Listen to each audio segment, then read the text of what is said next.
So yesterday we approached Shikshashtakam. We discussed the history of Bhakti from the departure of Lord Krishna 5,000 years ago.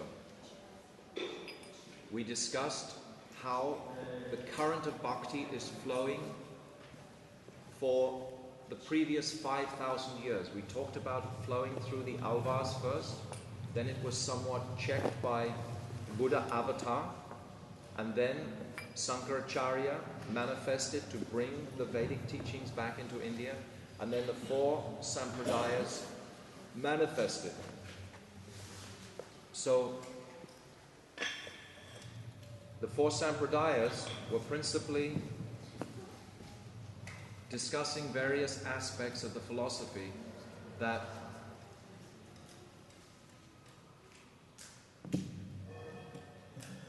are we all one with Krishna, or is there some... You need to put a rock on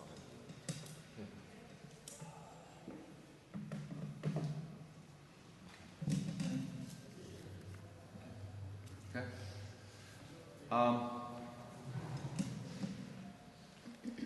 And we discussed the two teachings that Sri Chaitanya Mahaprabhu took from each of the different schools, each of these sampradayas. The purpose of the sampradayas were to evolve an understanding of the conception of the difference between the jiva and Krishna. Sankaracharya had established Advaitavad, practically the same as Lord Buddha. This means everything is one, there is no distinction. Ramanuja separated, Vaishishta Advaitavad. Then Madhvacharya said, no, it's not just a speciality. Vaishishta means speciality. It's two distinct. It's Dvaita, Dvaita. Oh, sorry, it's just Dvaita, two. And then Vishnu Swami, he spoke the philosophy of Shuddhadvaita, purity within the oneness of the jiva and Krishna. And then Nimbaditya, who preached Dvaita Dvaita. So try and familiarize yourself with these teachings. I'm not going to spend any more time on this topic of the sampradayas, but we have to have some idea of that to appreciate who is Mahaprabhu, or the greatness of Mahaprabhu, because Mahaprabhu reconciled all these different philosophical interests with the teaching of Achintya Bheda Abheda Tattva. So we need to know this. I just want to share something with you, that if you're thinking that to try and understand Mahaprabhu is anything at all separate from Srila Gurudev's desires, I just want you to read, I would want to hear this. I found this morning that Srila Bhaktivedanta Narayan Maharaj has given a compilation of this Rupa Nuga Guru Vargya. This is Rupa Nuga Guru Vargya. And the first thing he's explaining is that these individuals are all the givers of the highest truthful conceptions. And he's saying that the reasons for the descent of Mahaprabhu are most important to understand. If we are in this line without understanding clearly what are the reasons for Mahaprabhu's descent, then we can't begin to approach the gifts that he gave. He's going on to say, he stresses repeatedly and most emphatically, Gurudev stresses repeatedly and most emphatically, that without understanding who Sriman Mahaprabhu actually is, without understanding what he came to this world to give, and without understanding his own primary purpose for his appearance in this combined form of Srimati Radhika and Sri Krishna, it is never possible to fully take advantage of the great and mysterious treasure established in this world by Srila Rupa Goswami and the Rupa Nuga Vaishnava Acharyas of the Gaudiya Sampradaya. So this is basically what we're discussing here. yesterday and today a little bit. But I want to get to this first verse of Shikshashtakam today. Yesterday, I began to tell one pastime how Mahaprabhu's ecstasies increased when he heard that poem from Jagadananda that Advaita Acharya had sent, that everyone is like a madman and there is enough rice in the marketplace. So from that point, Mahaprabhu knew that his leaving this world was to be very soon. And then I described how his ecstasies went into higher and higher moods, and how in the Gambhira one night Swarup Damodar discovered him with blood all over his face, where he'd been rubbing his face on the walls of the Gambhira. So I didn't finish that story yesterday, so I'll finish it today. So Swarup Damodar was very concerned what to do, how to prevent Mahaprabhu from doing this to himself. Mahaprabhu was saying that he was trying to find the door. He was smelling the fragrance, the beautiful fragrance of Krishna. He wanted to get out, but he couldn't find the door, so he was rubbing his face on the wall and so much blood was coming. So then Swarup Damodar, he thought of an idea. There was an old brahmachari, his name was Sankar Pandit, and he asked him to come into the Gambhira each night to massage the legs of Mahaprabhu. And this would calm Mahaprabhu down. Sankar Pandit is the brother of Damodar Pandit. Damodar Pandit, we remember many pastimes concerning Damodar Pandit. Actually, Damodar Pandit is the personality who even chastised Chaitanya Mahaprabhu one time. One time Mahaprabhu, he was seeing very affectionately every day one young boy. And this young boy had a very beautiful widowed Brahmani mother. So Damodar Pandit came and said, "Oh, this is not correct for you to show so much affection to this boy, because his mother is very beautiful and people will talk about this." So this is not really, it wasn't so palatable for Mahaprabhu to hear this kind of remark from Damodar Pandit, but still he stopped seeing that boy as a result of it. But a few weeks later he sent Damodar Pandit away. So this is the brother of Damodar Pandit. And then it's described that Damodar Pandit actually in Krishna Lila is Saiba Saki. She's actually one of Chandravali's Sakis. But Sankar Pandit, he's Bhadra, which is a Tatastha Saki. So the relationship here is much sweeter with Sankar Pandit than it was with Damodar Pandit, his brother. But when Sankar Pandit would massage very carefully in the night the legs of Chaitanya Mahaprabhu, he would always fall asleep because he was an older man. And because it was a little chilly, Mahaprabhu would take his own cloth and cover him over with it. But then Sankar Pandit would wake up and realize that Mahaprabhu had given him his cloth and quickly put the cloth back on Mahaprabhu and then again begin massaging the legs. But this contained Mahaprabhu's ecstasies. But the point of relating this is to show how this Shikshashtakam manifested in this extreme state of ecstasy by Mahaprabhu. He knew of his impending departure from the world.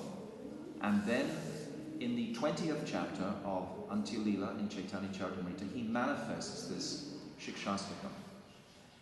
So now I've given something of the history to show the glories of Mahaprabhu. I request you all repeatedly to please learn very carefully these 4 reasons for Mahaprabhu's descent and his 3 desires, because really and truly, without having that knowledge in the consciousness, we can't really taste the verses in the same way. Would anyone like to tell me what are the 4 reasons for his descent?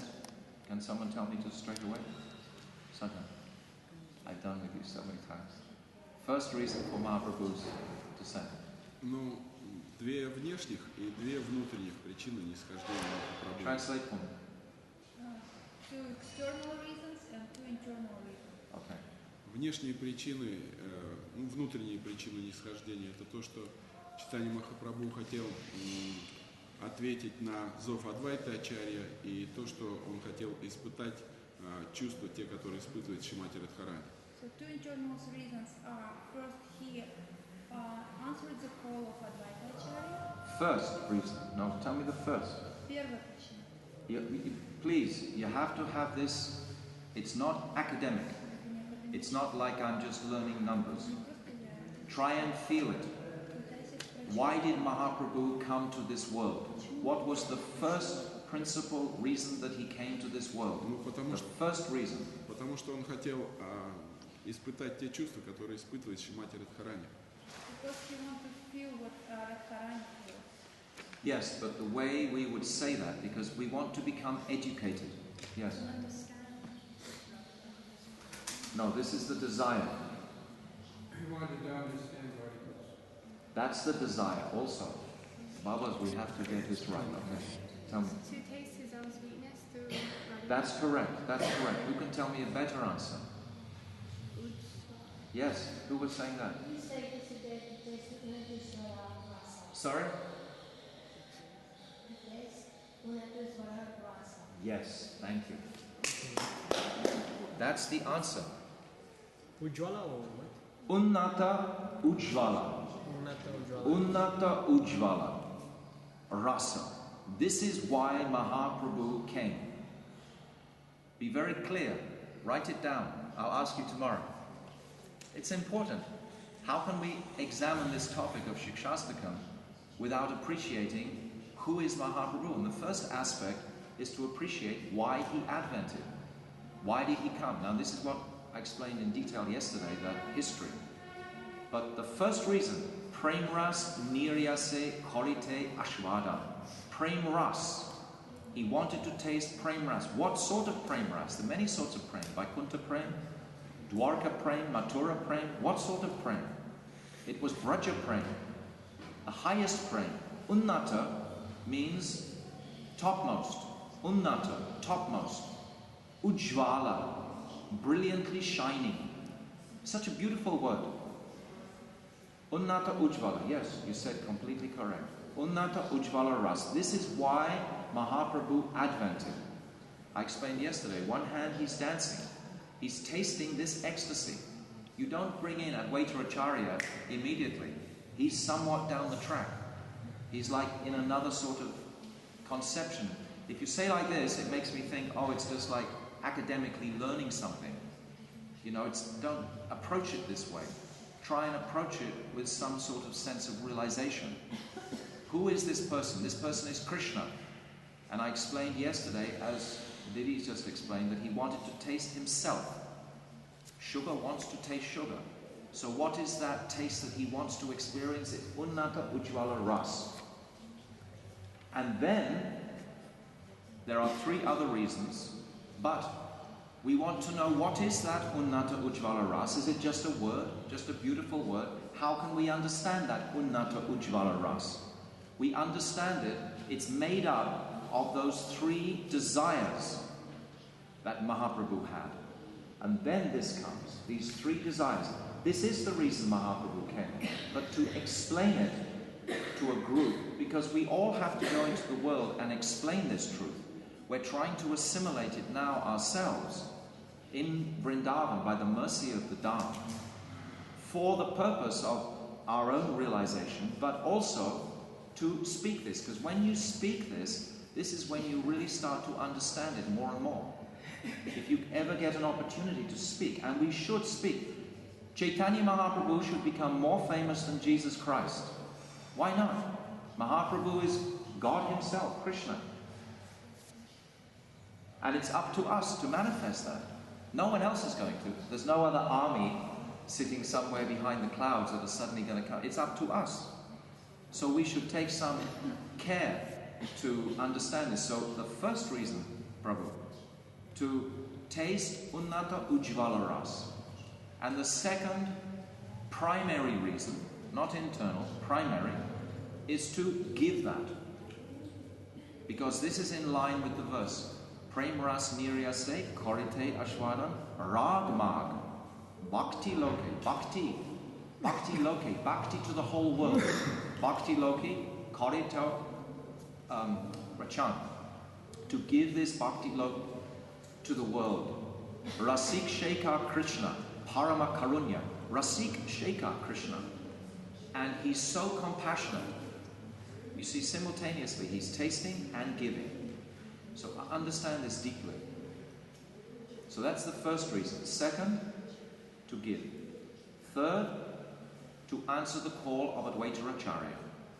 And fourth, to give or empower the holy name. The holy name was always there. But what could the holy name give? It could previously give Vaikuntha Prem. It did not give Braja Prem. These beautiful differences is what Gurudev has given his life to explain. If we are sincere disciples of Srila Gurudev, we should pick up and drink that beverage of what he's given us, because it's so sweet. So this is just the very basic outline, these 4 reasons. And then his 3 desires becomes a little more, you have to think about that now. So can you say the 3 desires? Anybody? What is the first desire? Yes. That's true.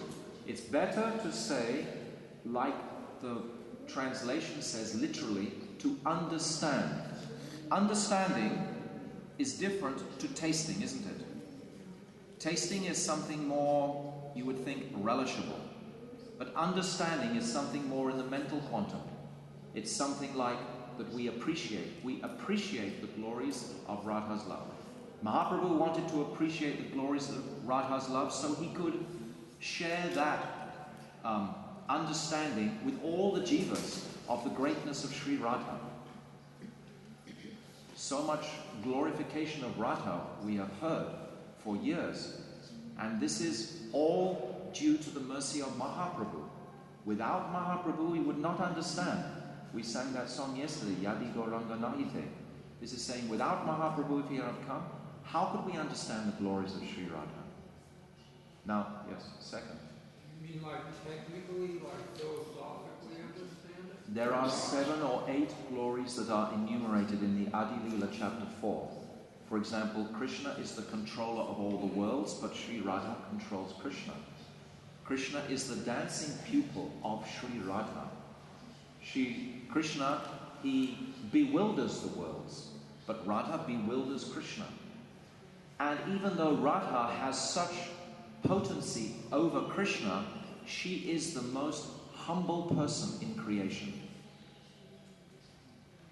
This is a deep quality. This is a deep glory of Sri Radha. That she is the most, it's described that prem and humility are synonymous. They're the same. That person who has the most prem has the most humility. It's synonymous. The person, contrarily, who has the most envy has the most pride. Those two are synonymous also. So prem and humility is found in Sri Radha to the highest degree. These are the glories of Sri Radha. If you write down in your notebook Adi Lila chapter 4, what I'm speaking is only from that chapter. It's all there. Gurudev, by his mercy and compassion, has opened it out more. Our Bhaktivedanta Swami Prabhupada gave it. But then Gurudev, through his Shiksha, he opened it out for us. He described clearly, he shone the light on the different verses. He brought it to us. So it's so much in our interest to actually try and understand this. Now the second. I want to get to this. One more question, but I want to get to this first bit. Go on. Humility comes, humbleness comes because of enthusiasm of yourself. Gurudev describes, in essence, we're going to talk about humility in the 3rd shloka. This whole Shikshashtakam is coming from a place of humility. That's why it's so powerful. When Mahaprabhu's... Oh, you've changed translation. When Mahaprabhu's... Oh, you're going to go? Okay. When Mahaprabhu's ecstasy, prem, was rising, his humility simultaneously was rising. When his humility was at a pitch, this is when he manifested Shikshashtakam. Gurudev describes that principally, in a nutshell, humility means I do not see anything separate from Krishna. This is the essential meaning of humility, that I see nothing in existence that is separate from Krishna. This we'll discuss in the third verse. This tattva or teaching is called Advaya Gyan Paratattva. This means there is nothing in existence that is separate from Krishna. When we develop that vision, this is when real humility will manifest. It doesn't mean walking around with your head bent down, stumbling and bumbling into walls and things like that.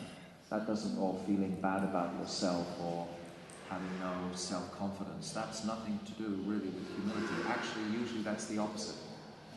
That's some perhaps mental disorder or something like that, or some insecurity, etc., etc. It's not necessarily humility. Humility means that I don't see anything in existence that's separate from Krishna. So Sri Radha, she's composed of that conception. She cannot see anything. When she doesn't want to see Krishna, she doesn't want to see anything even black. She doesn't want to even close her eyes because she sees black when she closes her eyes. She doesn't even want to see her hair. She tells her Sakis, tie my hair right back, I don't even want to see it. She doesn't want to see anything black because everything reminds her of Krishna. That's the height of humility.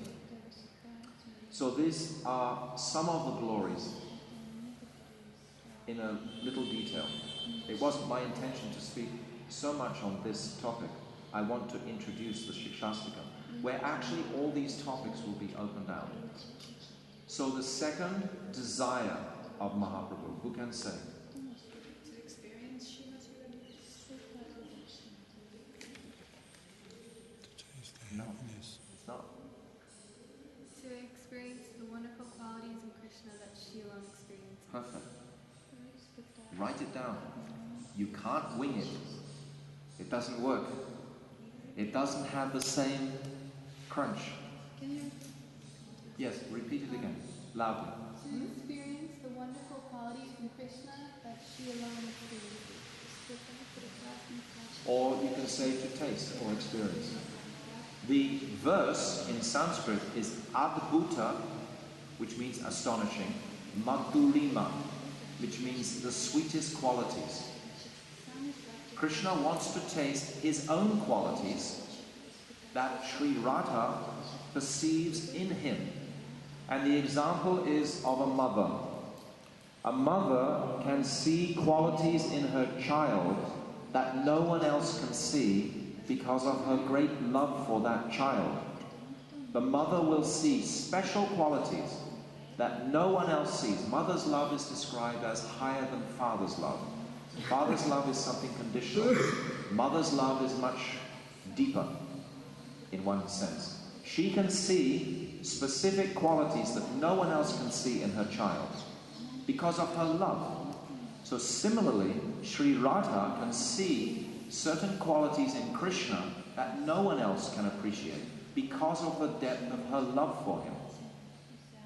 And this explanation is described in relationship to the pastime of Krishna seeing his own reflection in the pillar. This is the example that's given in the Chaitanya Charitamrita. When Krishna is stealing butter one day, he suddenly looks up and there's another little boy stealing butter. Immediately he says, shush, shush, don't tell mother. He thinks there's another boy stealing butter. And then he looks at that boy and thinks, I've never seen anyone more beautiful in my life.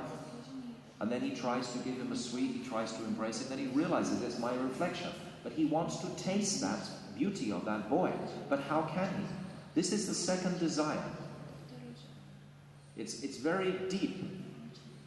So we have to enter into these desires, because these three desires constitute this unnata ujjvala prem, which we can serve. We are given the benediction or the gift to serve this unnata ujjvala prem. This is the gift that we have. So we need to know, what is that?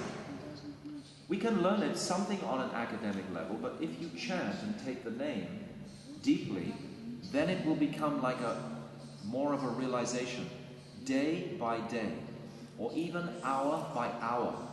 In Vrindavan, everything is intensified, right? You all experience that?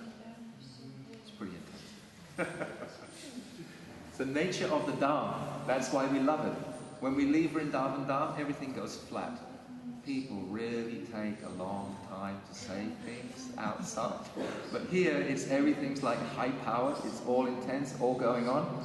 This is like the gold being tempered. You know, it's really bringing up. It's short-circuiting. It's speeding up the process. This is what happens in Vrindavan. We have to be careful when this process speeds up to stay on the track. It can start going very quickly. I've seen devotees become quite wobbly when it gets really intense. You have to stay on track. If you stay with the principles always of Chaitanya Mahaprabhu, you cannot fail. We were describing yesterday, if you jump so high into the esoterics of Radha and Krishna's pastimes, you can easily drop off the track because you haven't secured ourselves sufficiently. So this is part of being on track, knowing the identity of Mahaprabhu. There's 4 reasons for Advent and the 3 desires. Okay, the 3rd desire is the sweetest and the highest. It's a progression of desires. Understanding, and then experiencing, and then relishing. Now relishing. What is the relish of the 3rd desire? Relish the happiness that Radhika feels in her love for Krishna. Missed out one word. Okay, you can Almost got it. Who can prompt him? You got the last one right. Try this one. To relish the happiness that Radha experiences from receiving the sweetness of his love. From what? From receiving the sweetness of his love. To relish the happiness. You can only say it one way. Don't ever try and wing it. It's only one sentence. You've all been to school and universities and so many things. What is the difficulty to learn one sentence? It's difficult because it's a transcendental sentence completely. It almost doesn't make sense until you really focus and apply your consciousness to understanding what it's saying. Krishna wants to relish the happiness that Radha experiences by receiving the sweetness of Krishna's love. In other words, the sugar is tasting the sugar. This is the final desire. This is the high. This is Madanaki Mahabhav. This is what Mahaprabhu was tasting in the Gambhira. This is when he was exhibiting the Astasattvika bhavs. He had reached his goal of experiencing this taste of happiness. Sokyam. If you can learn the Sanskrit, it makes it easier. Sokyam mad anubhavata. Sokyam means happiness. Mad anubhav, my, mad. Anubhav, my sweetness. 2 words in this last desire.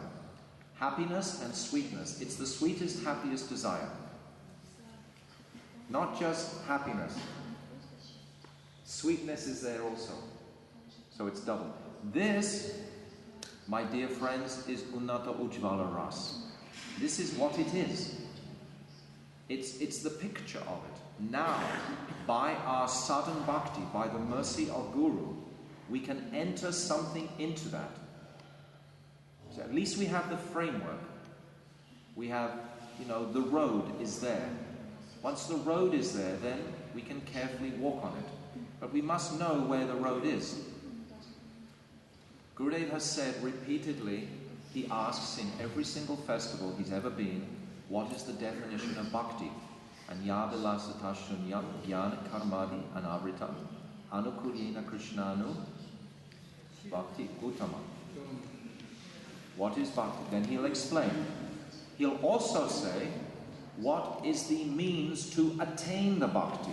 This is the verse I was telling Prabhu Thakur yesterday. You should be familiar with this. Kriti Satya, Satya, the goal. You say? Kriti Satya Bhavet Satya Bhav Sa Sadhana Vida. Nitya nitya siddhyasya bhavasya prakritamidisa. This is the sadhya. So the sadhya is knowing the road. The body is like a very strong bow. You know, Danu? And the mind is like a very sharp arrow. So you have a strong bow and a sharp arrow. But where are you going to fire it? Where are you going to shoot it to? You have to be absolutely crystal clear on the goal. Our goal is to serve Unnata Ujjvala Ras. So first we must know what is Unnata Ujjvala Ras. That is embodied in the 6th verse of Adi Leela. Shiradaya pranaya mahima kidrishovanaiva svadyena bhuta madhurima kidrishovamadiya sokyam kasyam mad anubhavita kidrisham vetilovat tadbhavadya samajani sachigarbo sindhu harindu. This is the 6th. If you don't know the Sanskrit, no problem. But you should write down these 3 desires. Personally, it took me years to learn. It took a long time to really catch them. I remember Srila Gaura Govinda Maharaj used to quote these 3 desires regularly. And I used to hear them and think how wonderful they were, but I could never commit them to memory. But then I began to try to do that and it became very relishable. Then I started to understand a little bit. So this is the background for appreciating the identity of Mahaprabhu. His 4 reasons for Advent and his 3 internal desires, which constitute Unnata Ujjvala Ras. Okay? Yes?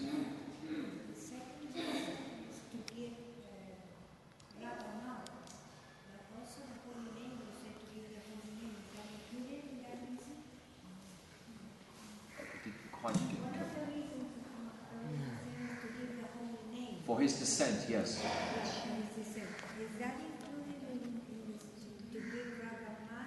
No. Where is that reason?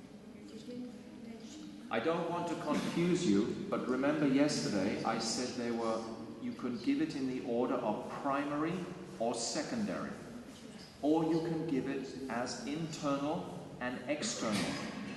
If it's internal, in both cases, Didi, the holy name is the 4th reason that he came. It's the 2nd external and the 2nd secondary. The holy name. Do you understand?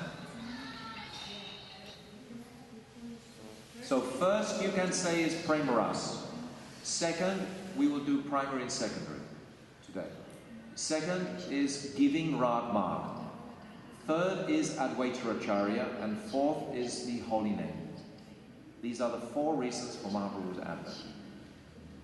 And then he has 3 desires. Okay? So, in this extreme ecstasy and his profound humility, then Mahaprabhu spoke these 8 Sanskrit verses. Gurudev describes that all the Vedic conclusions, all Siddhanta, everything is within these 8 verses. This is all he gave. His followers, Rupa Goswami, Sanatana Goswami, Gopal Bhatta, etc., they gave the rest of the explanation. But Mahaprabhu himself only gave these 8 verses. Gurudev is saying, if we understand something of these 8 verses in this life, then we are assured of such a high birth in our next life. So he said at one point, you can spend your whole life just studying these 8 verses. They're so profound. So the first verse is like a summary study of what's about to unfold.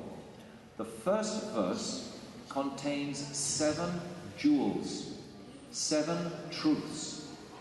And these 7 truths are opened out in the next 7 verses. The first truth is opened out in the 2nd verse, etc., etc. Now, Bhaktivedanta Thakur, I have something for you today. He's paralleled these verses, 8 verses, with the 8 yamas of the day. Okay? He simultaneously paralleled these 8 verses with the 8 couplets of the Hare Krishna mantra. Hare Krishna, Hare Krishna, Hare Krishna, Krishna Krishna, Hare Hare, Hare Rama, Hare Rama, Rama Rama, Hare Hare. That's 7. Anyway, it's 8. If you had it up properly. So these 8 couplets of the holy name parallel the 8 verses, which also parallel the 8 yamas of the day, which also parallel the 8 stages of bhakti. So you get the entire picture. And we have a very beautiful diagram at the back of Bhajan Rahasya, and it shows this perfectly. So you can all take one of these. I've only got, I think, 16 or 17, but see how they go around anyway. But you probably have them in your Bhajan Rahasya. But if you look at that while we're speaking, that will give you a guideline. It's very, very valuable. It's not in Russian, it's in English. English. You have a Russian version also. But if you've got your Bhajan Rahasya, you don't need a copy. Okay, so the first verse. Ceto darpana marjanam bhava mahatavakni nivarpanam shreyam karaiva chandrika vitaranam vidya vadu jivanam anandam buddhi vardhanam prati pratam purnam printas vardhanam sarvatma snapadam paramba jayate Shri Krishna Sankirtanam. Just do it quickly now.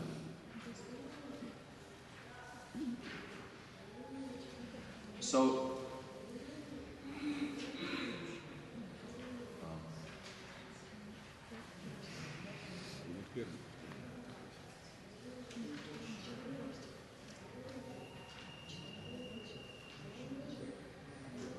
so in this first verse,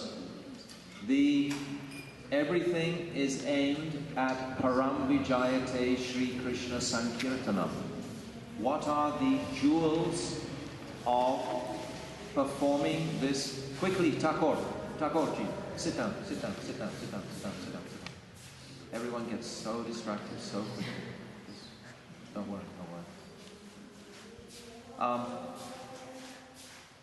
These 7 jewels are relating to the chanting of the holy name. Mahaprabhu has given us the holy name. Now, in this Shikshashtakam, he's clearly delineating the power of the holy name. What does the holy name have the power to do? The first jewel, ceto darpana marjanam. It cleanses the mirror of the heart. What does this mean, cleanses the mirror of the heart? It means it purifies us of our anarthas.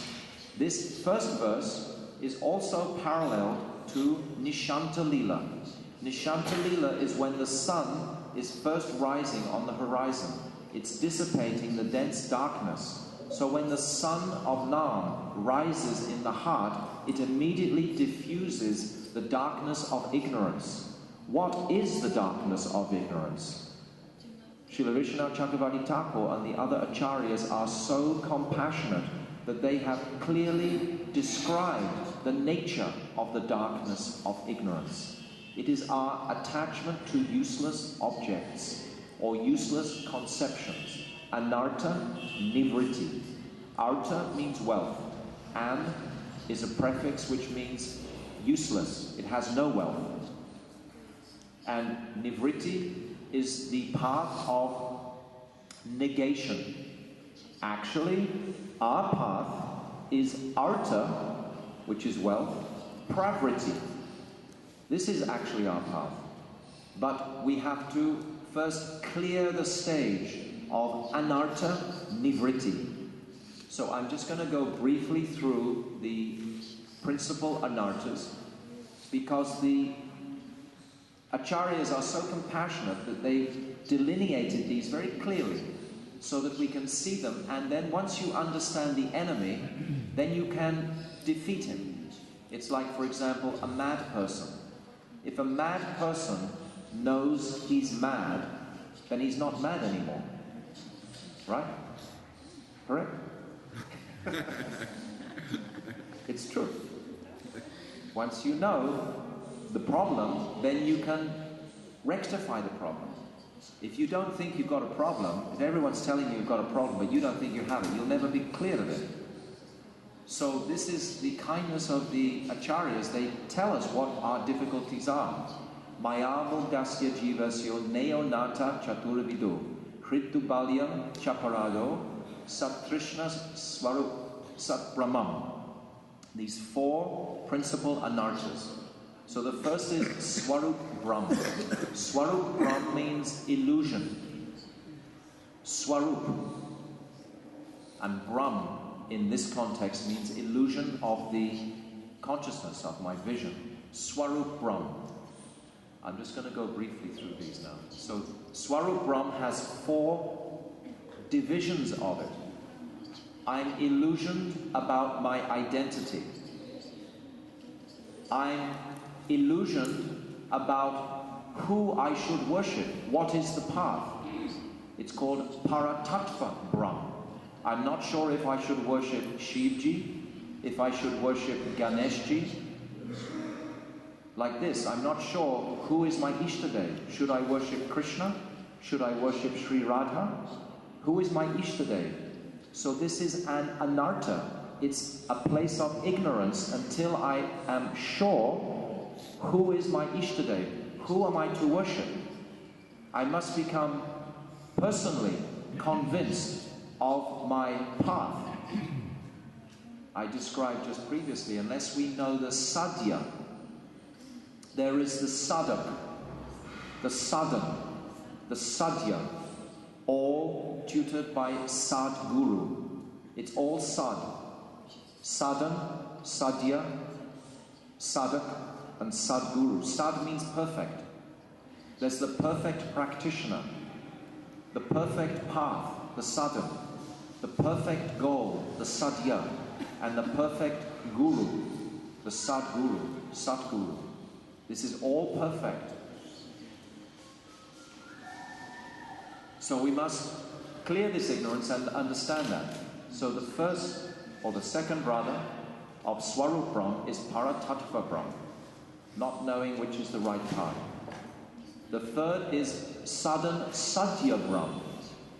I don't know what sort of sadhan I should be performing. I'm not sure of the path that I should go on. How can you run very quickly in your practice if you're not really, really tightly convinced of the goal and the road you're on? If it becomes a little shaky.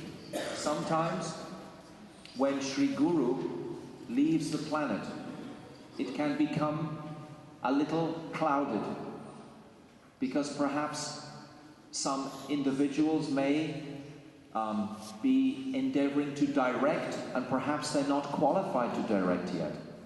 And others are not sure, so they're perhaps following someone who may not be fully qualified yet.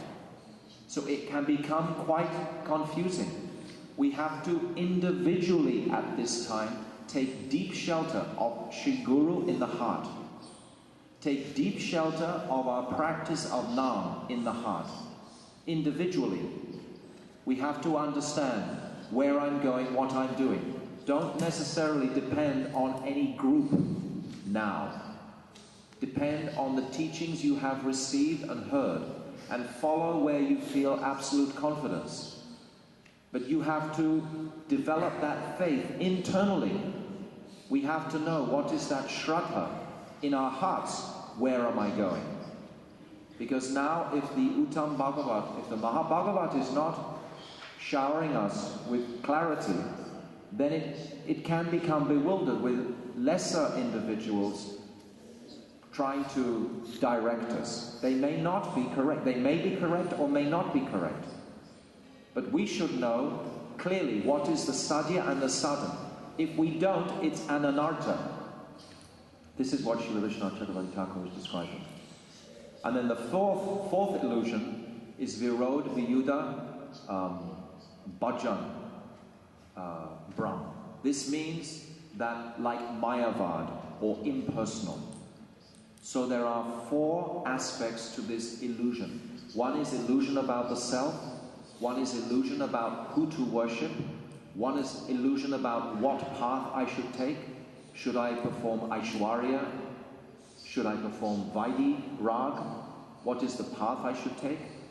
And then the fourth one is mayavad, or impersonal contamination. So this is an anartha, all under one heading called Swarup Brahm. And then the second anartha is called asat trishna. Trishna means thirst. Asat means something that is asat, that is against what is good or pure. I have a deep desire for something other than the absolute reality. Those are again divided into four. The first is I have a great hunger and thirst for material objects. I keep putting the material consideration in front of my spiritual aspiration. I keep putting that as the principle. I spend so many hours in the day and energy in the day trying to make my own situation comfortable. I'm trying to make my own program, my own facilities, etc., etc., even in the name of bhajan. But in a sense, it's a very subtle sense enjoyment. I'm trying to get my pleasure from the material situation rather than the internal situation. So this is an anartha. The second great desire is to want to go to Swagaloka. This is not so applicable for Westerners actually, because we didn't hear about it until just we became devotees. We heard about devotional service and then we heard about Swagaloka, so we already had the jump start on it. But if you're an Indian, you hear about Swagaloka from birth perhaps. So this desire for heavenly pleasures, trying to perform activities so I'll take a higher, more happy birth in the future.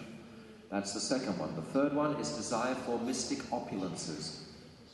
I want some mystic... These are very deep things. To be cleared of them fully, we have to go a long way down. By the help of Sri Vrindavan Dham and Nam, we can dig right down inside there and actually clear them. And then the fourth is the desire for liberation. Great desire for these four things: material enjoyment or material objects, swaga, mystic opulences, and liberation. These four desires have to be purified. Otherwise we carry literally this burden. This is the cleansing of the heart. This is ceto, darpana, marjanam. This stage in the 8 stages of bhakti is like the second or third stage, because first we have sadhu sangha, bhajana kriya, and anartha nivritti. So this anartha nivritti is ceto, darpana, marjanam. This is what it means. Ceto, darpana, marjanam. And then the third is aparad. What is aparad? There is nam aparad. Yes. Махарадж, скажите, пожалуйста, а чем вот отличается наслаждение материальное от сварги? В принципе, это очень похоже, то есть материальное. No. Swaga is the heavenly planets, and material objects is the first one. In this world, you want to have a nice bhajan kutia. You want to have a nice sink and an ensuite bathroom, etc. This is wanting some material object. Swaga is wanting to literally go to the higher planets. It's quite different. It's a different focus and desire. Material objects and swaga are different. Is that correct? Yes? Where's the translation? Yeah.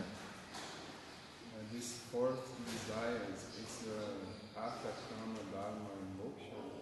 No, we're not touching that yet. This is something a little different. These are the 4 ways of religiosity. That is different. Anartha nivritti is what we're discussing. What are the 4 principal obstacles for us attaining the goal of knowledge? What is obstructing my knowledge? These places of ignorance are obstructing my knowledge. So the third one is aparad. There is nam aparad, seva aparad, vaishnava aparad, and... What's it? Jiva aparad. Jiva aparad. I said jiva and vaishnava. Dham aparad. Yes. I'm just repeating these for my own purification. I'm sure you already know these already, but it's just helpful to sometimes refresh, because we hear so many high topics, but actually, unless you're grounded, these topics will just go over your head and you won't be able to retain them. If we have a very strong receptacle, if we have a very strong grounded understanding of the depth of the philosophy, our container is very strong and we can hold the nectar when it comes. But if the container is full of holes and we don't really understand these truths, then how can we hold the sweetest understandings of what is prema ras? Okay, that's the third aparad. The fourth is kridai dubalyam. What does that mean? Kridai, weakness of heart. Weakness of heart is having attachment for material objects. That's different to asat trishna, which is wanting. I already have the object and I'm attached to it. This is kridai dubalyam couple. Kridai dubalyam, attachment to material objects.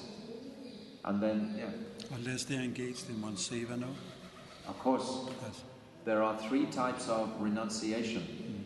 There is makrata, vairagya, which means like a monkey, which means I'm living very simply, but all the time I'm meditating on material objects or some sort of sense gratification. Like a monkey lives just with nothing, no bank balance, anything, but he has lots of wives around. So what sort of renunciation is that? That's called makrata renunciation. Then there's the renunciation of an impersonalist. He doesn't actually have any attachment, but his desire is for some impersonal goal. And then there's a renunciation called falgu vairagya, which is like you're looking like a great renunciant here, all dressed in nice devotional clothes and tilak, but underneath there's this strong current of desire. As soon as you get into a place that's conducive, all of a sudden there's this material facility, bang, I'm off again, trying to enjoy material objects. That's Falgu. There's a river called Falgu, and it's a false river because it runs under the ground. It looks like it's not a river, but actually it's under the ground. So real renunciation, like you're commenting, it means yukta vairagya. Yukta vairagya is when I utilize everything in my resources, all of my resources for the glorification of Krishna. This is what it means. There's the beautiful story of Pundarik Vidyanidhi, when he's lying on a beautiful bed and he has mirrors in front of him and he's being fanned with a chamara and so many incense and massaged and oily hair. And Gadadhar Pandit is looking at Pundarik Vidyanidhi and thinking, oh, this is just a Vishaya. And then Mukunda, he speaks.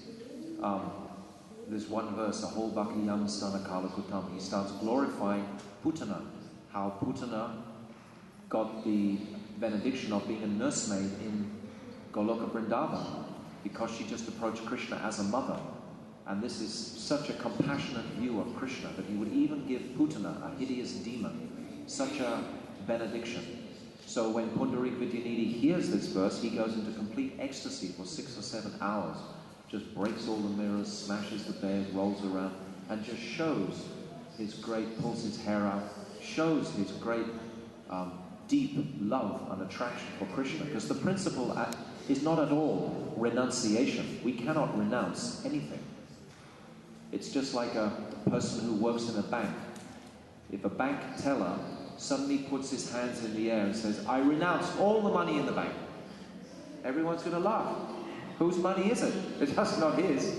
How can he renounce it? How can we renounce anything in this world? You can't renounce anything, but you can develop detachment from the objects that we're given by our karma, etc. So, detachment. So this anartha we're talking about, this kriddubalyam, the first is attachment to various material objects. And that eventuates in the body. My attachment ultimately for the body. And then there is the envy,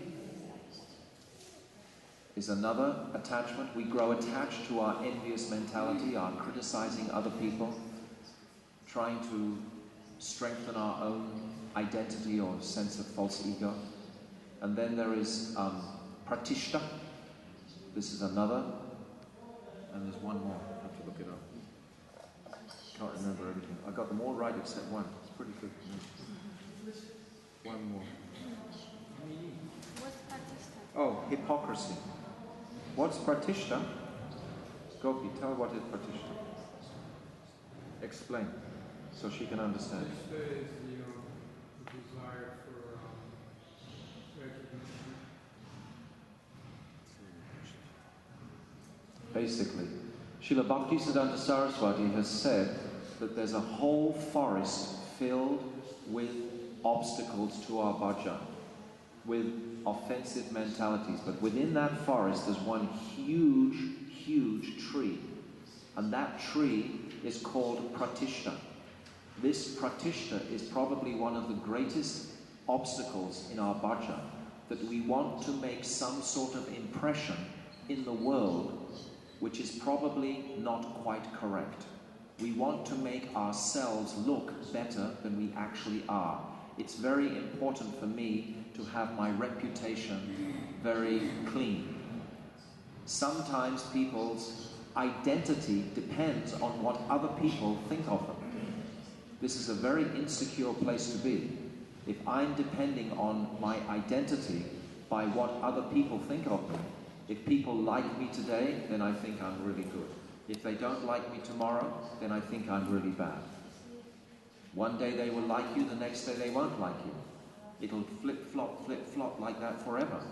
So if I'm most concerned with strengthening my own personal relationship, and if that's what's motivating so many of my activities, if I'm living in Vrindavan thinking, oh yes, I'm living like a sadhu, everyone's going to glorify me, I'm becoming so special because I'm allowed to live here. Scripture says you've got to be very special to live in Vrindavan.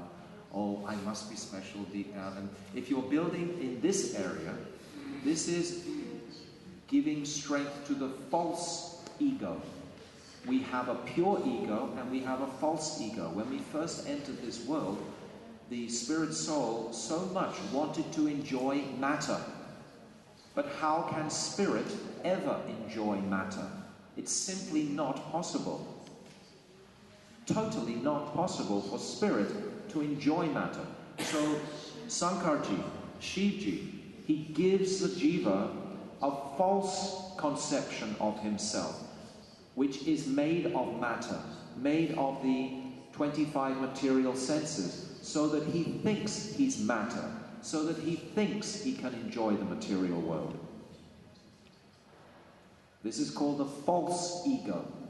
This is why, we get caught in this. It's called illusion. And this illusion is what is purified by recognizing these anarthas and purifying them. So, this last one, pratishta, one time I remember I came to Srila Gurudev in Mathura when he was in his middle room, and I said, oh Gurudev, I've got so much pratishta. And before I could finish my sentence, he jumped off his bed, he grabbed me by the shoulders and he said, more than me? This is what he said. So it was very difficult for me to understand that. But I understood afterwards that actually everybody, even the Mahabhagavat, has that horrible demon sometimes walking towards him. That constantly, by his love for Sri Radha, is purifying, purifying, purifying, purifying. It's never something, these sort of anarthas that we're discussing, you can't suddenly stand up and say, right, finish with all that one. Pratishta's gone forever. Immediately, the next second, it'll come back. It's like the path of Sharanagati. No one ever says, now I am Sharanagati. It's a continual, dynamic, progressive path of Sharanagati. Every day we surrender more. Every day we make some purification of these principal anarthas. This is ceto, darpana, marjanam. This is the first jewel of Shikshashtakam. Param vijayate Shri Krishna Sangitam. By the chanting of Hare Krishna, even these 4 terrible anarthas that we're holding on to, this is just a minute ago. This is the humor of the whole thing, is that I have the key to liberate myself from it. It's not that somebody else, I'm holding on to a tree and I'm shouting out, let go, let go, let go. But who's holding? I'm holding on to these anarthas. I'm holding them. You can't pray, oh Krishna, let me be relieved of my anarthas. but I just want this and this and this and this and this. Oh, Krishna, I just want this. I'm the one who's holding. I have to resolutely make a decision that, no, I have no taste for that anymore. That's only can be when the higher taste comes. Param Vijayate Shri Krishna Sankirtanam. This is what the jewel is. The jewel is attaining the higher taste of Nam. By the higher taste of Nam only, and the mercy of Guru, will these lower anarthas that we're discussing be purified. So does that mean Pratishtha means that the desire to try to accumulate fame, yes. try to accumulate adoration, yes. and to try to accumulate distinction. For my own personal Yes. I'm just giving the class here so everyone will glorify me. I'm trying to put myself at the center. If you're in an assembly and you feel that, it's not a very conducive place for making advancement. If you're speaking a class and you're doing it for your own glorification, if you're saying streams of verses and everyone's saying, wow, he's so great, and the speaker's thinking, wow, I'm so great, then where is Krishna? What happened to him? Wasn't it supposed to be about him? We're trying to make a coin here and see the beauty of that sweet Lord. We're trying to understand his beauty. We're trying to move in this direction. If it keeps being me in the picture, this is called pratishtha. Yes, what is pure bhakti? Without all these, anarthas. They have to be purified. If it's always me at the center, if everything is... This is our principal anartha since the very beginning of time, when the jiva made that incorrect choice. The jiva has freedom to make a choice, but he doesn't have freedom to know what happens when he makes that choice. So we made that wrong choice. We turned away from Krishna. That's called vimukh. That was an offense. What is the result of any offense you commit?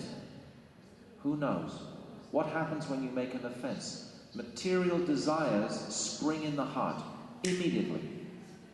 If you're walking down Loy Bazaar and you're suddenly looking, well, I want that, and you're thinking all these things, oh my God, did I offend somebody today? Because that's the result of offense. How astonishing is Krishna that he should arrange our difficulties to be caused directly by ourselves. Completely. In the world today, most people take the attitude of being like a victim. Oh, well, it's not my fault. My dad beat me, my mum didn't feed me, blah, blah, blah, blah. Not my fault. Not taking responsibility. You can never progress anyway. When you say, yes, it's mine, I am suffering, tattenu kampam susamikshamanam bunjanti evatma kritam vipukam kridvag vipubam vadanam namaste jiveta yamukti padesa dayapak. I am suffering because of my own previous karmas. Only. In the world today, many people think they're being very oppressed by the rich or the global leaders, etc. But the reality is they're being oppressed by their own frustration at fulfilling their material desires. This is the actual reality. And they can never come out of that tunnel until they realize that. So this last anartha, this pratishtha, is very, very powerful. You don't have to be a sannyasi to have lots of pratishtha. It's not exclusive to the sannyasis. Everybody can have it. You can have it in family life. You can have it as the most menial servant. You can have it in any situation, in all situations. Sometimes it seems to come out more clearly. That's the advantage of being a sannyasi. You can see very clearly when it comes out, so you can perhaps, purify it. But in any situation, this desire for my own prominence, rather than the prominence of the sweet Lord. Because really I have no love for Krishna, but I have lots of love for myself. So I naturally keep putting myself forward rather than Krishna forward. This is the purpose of knowledge, because now we come to the next aspect of this ceto, darpana, marjanam. What is the effect when the anartha nivritti is purified? What happens then? Then the vision is clear. Then what do we see? We see what is sambandha jnana. Then we see what is my relationship with Krishna, what is my relationship with the material energy, what is my relationship with other jivas. This is the effect of anartha nivritti. You can gauge how much you have progressed in purifying these lower tendencies by how much you're appreciating and realizing your relationship with Radha and Krishna in service, with your relationship with the material energy. How much do I want to exploit it? And your relationship, our relationship with other jivas. We start basically to see the 5 principal truths. Who can remember what are the 5 principal truths in Bhagavad Gita discussed? Anybody? The first is Ishvara, and then Jiva, then Prakriti, then Karma, then Kala, time. These 5 principal truths become very, very clear to us when we have purified this dust on the mirror, ceto, darpana, marjanam. This is the jewel that Mahaprabhu is giving us in the holy name. I am chanting the holy name, and by the effect of the holy name, these anarthas are being purified by a higher taste coming. It's all about the higher taste. You can never purify these lower things just by themselves. It must come from a higher taste. It's like, how can you take air out of a vessel? If you have a mud cup or a big pot, how can you take the air out of it? You can't, except by putting something else into it. If you put water into it, then the air goes out of it.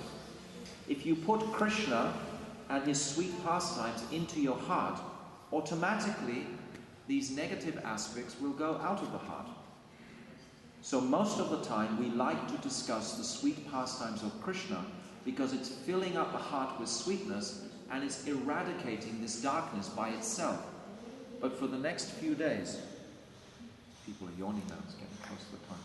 For the next few days, I'm going to be discussing the skeleton or the sketch of this Shikshashtakam, so that we know the basic steps that Mahaprabhu is giving to us. And then once we know those steps, then we can build the sweetness on top of that.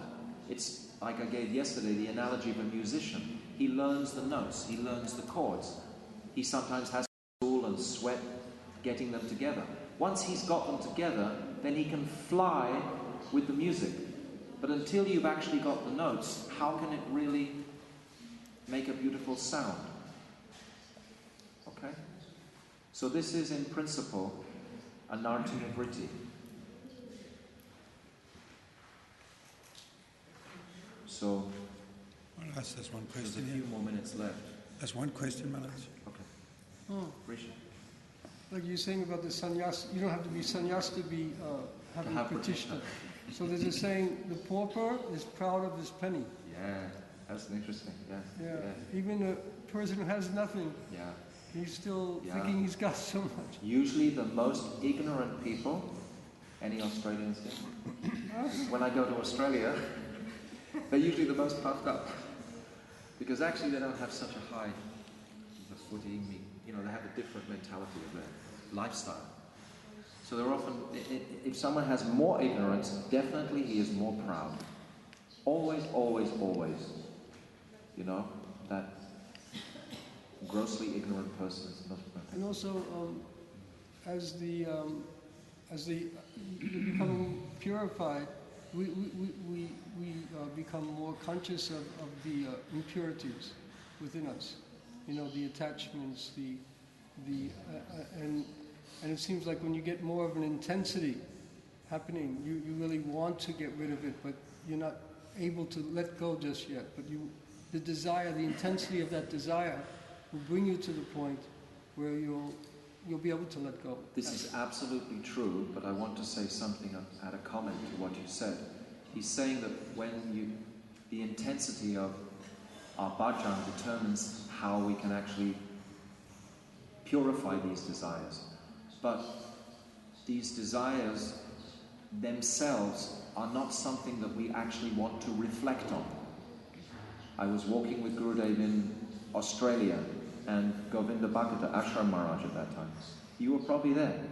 And the sun was just rising, I remember, and he asked Gurudev, "Oh Gurudev, should we think of our anarthas while we're chanting?" And Gurudev, he jumped, and he said, "Never. Never you should think, because more will come." Simultaneously, we should understand that we have these obstructions. But a wise person once said that it's not very good to keep dwelling on our negative aspects. This is not going to manifest Krishna in the heart ultimately. We want to meditate on Radha and Krishna, on the positive conclusion, not on the negative conclusion, because there's no end to this.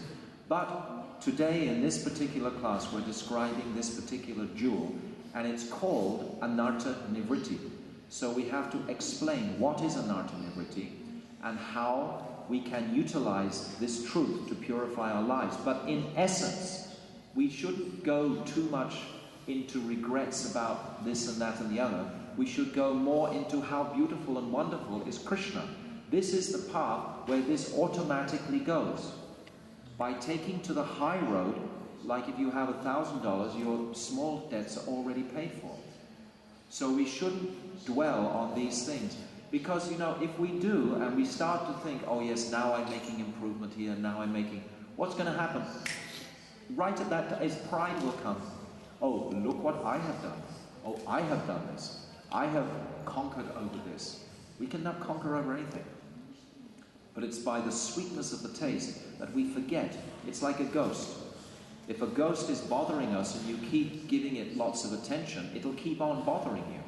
But if you just forget about it and ignore him, he'll go away, he'll get bored.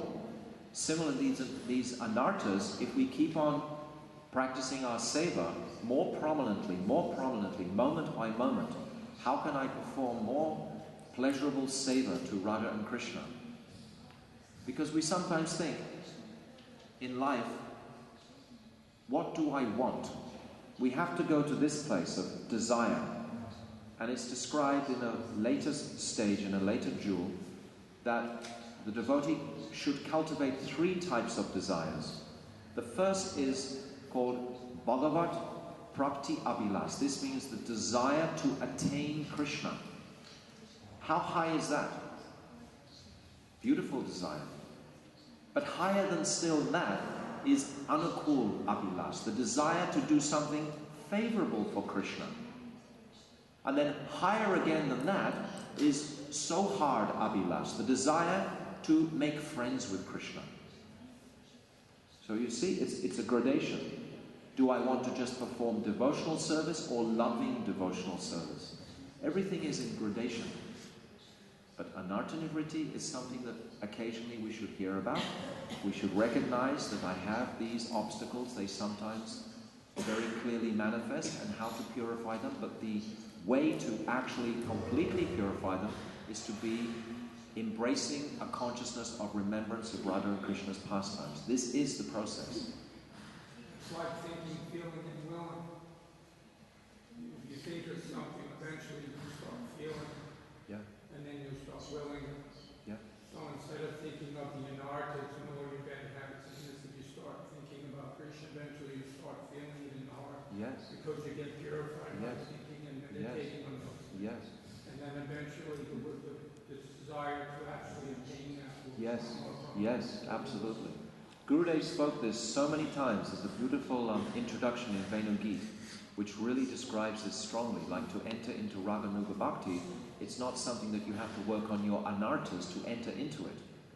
He describes very beautifully this one verse at the end of the Rasa Panchadiya section. Vikriditam Rajavadubi itam cha Vishnu Shradanvitu Nushrunya Arthavaranyamya Bhaktim Param Bhagavati Partilavya Karamam Hridrogam Savapinoti Akcharina Dira. This is saying that first we should hear the sweet pastimes, Vikriditam Vrajavadubi, of the young wives of Vrindavan, with great faith. And then we should, by hearing them, then we should speak them. And by this process, then Bhakti will manifest in the heart. First we hear the sweetness, and then Bhakti. Not I try and purify my lower nature, and then Bhakti will come. No, never. Okay, it's 9:30. Thank you very much for coming. So tomorrow we'll do the same time. And we'll go to Bhava Mahata Vagni Nivagrana. And we'll try and do 2 or 3, because I want to get through this first verse to gallop into the second, third, fourth, fifth. These topics are important, I think. A devotee commented to me yesterday, yes, we know all these things, but it's nice to have them refreshed. We've already heard them so many times, but sometimes we just need a bit of refreshing so that we can see them clearly. So that's the purpose. But this Shikshashtakam contains everything in the holy name. Jai Shila Gurudev.